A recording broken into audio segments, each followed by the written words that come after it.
Bună, prieteni, pentru partea a doua, scuze că nu am zis povestea, dar e despre prietena mea. Eu sunt chiar nana ei, dar aveam parfumul meu foarte bun, mirositor, ca dacă mirosiți asta, doar mirosiți asta. Puneți nasul în cameră și mirosiți asta în 1, 2, 3 și...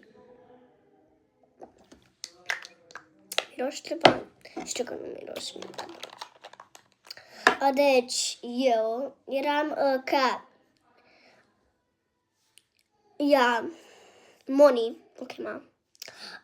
Ea, tot dacă sunt nana ei și am 5 ani, 6, eu chiar zicea că ai stocilare, ești așa, ești săracă.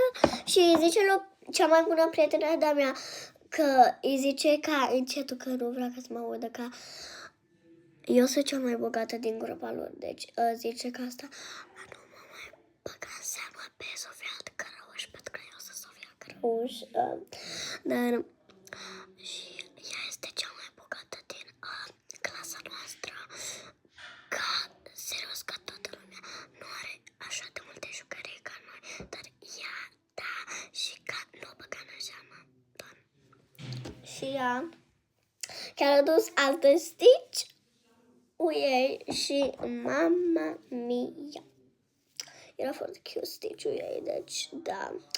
Și o să fiu cu partea a treia când o să mă îmbrac. O să mă îmbrac cu ceva de Barbie. Pentru că astăzi zi la comentarii ce culoare vreți să fac după, că eu am ales rozul. Dar, uite, deci am culoarea maro, am culoarea sclipici, am culoarea roșie, și culoarea și pielii și dar deja m-am dat cu asta, și galben. Ce culoare vrei tu? Ok, nu pun coronița asta, dar... Pa! Te iubesc! Poți să-mi dai, te rog, un like. Te rog. Pentru că cățelul tău.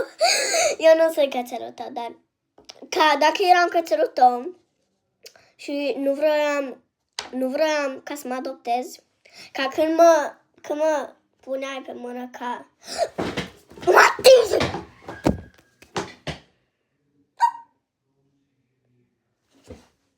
Așa eram. Dar, pa, prieten, te iubesc.